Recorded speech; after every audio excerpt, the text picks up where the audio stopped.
And now that we understand how the separation is done on patches, let's move to inpainting. We start with a simple experiment to illustrate our options. Here is an image with 75% missing pixels that we would like to recover. In addition, in order to make our lives more challenging, the remaining pixels are contaminated by additive noise of sigma equals 20. We break the image into non-overlapping patches and inpaint each using SparseLand. How? We approximate the P0 epsilon problem, in which we use the 2D DCT as the dictionary D.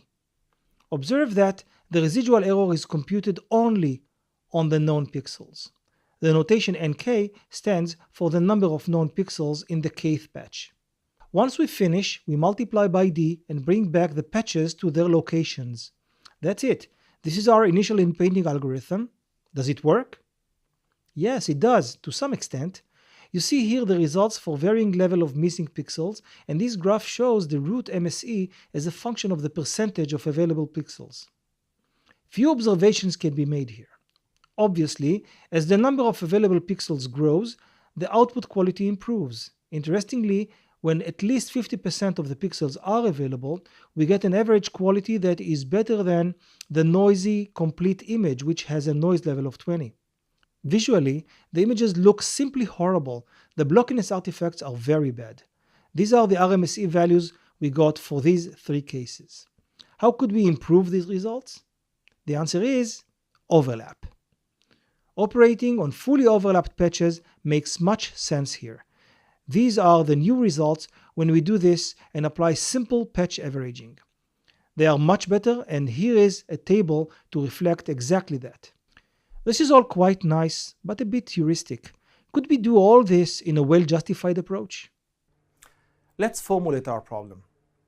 We start from the denoising problem, which is in fact also a separation one, and squeeze in the mask of the missing pixels, mg, which stands for the global mask.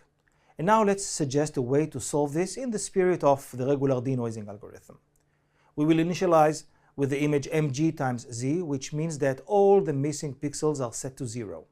Then we'll apply sparse coding to each patch, but leaning only on the known pixels in this patch because the missing ones are not to be trusted. We can now update the dictionary. Observe that in this update, the local masks take an active role, which means that the dictionary is aware of the missing pixels.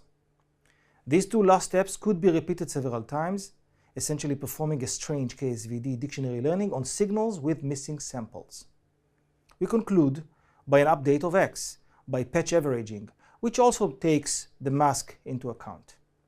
In principle, all the above should be repeated with the updated X, just as the EPLL suggested, but we will not discuss this here. Let's see some results referring to this algorithm.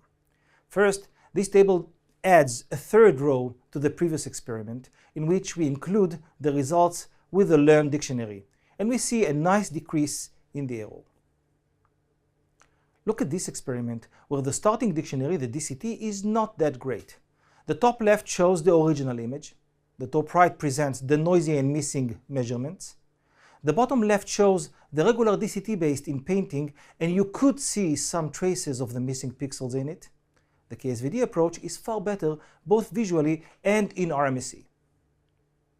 What if we decide that all the red pixels are missing? Nothing to it. The algorithm recovers a lovely image that lies underneath these red text. This result is taken from a joint work with Mayral and Sapiro published in 2009. In this context, here is a small but important comment. The above process makes sense when the holes are relatively small. What if a large portion is missing from our image? The presented strategy will fail. The solution could be, for example, to treat only patches with sufficient available pixels, this way propagating the filling in into the holes. Repeating this process several times leads to filling the complete holes.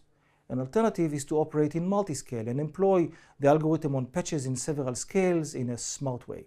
We will not discuss this further here, but we do want to bring this difficulty to your attention. What about video?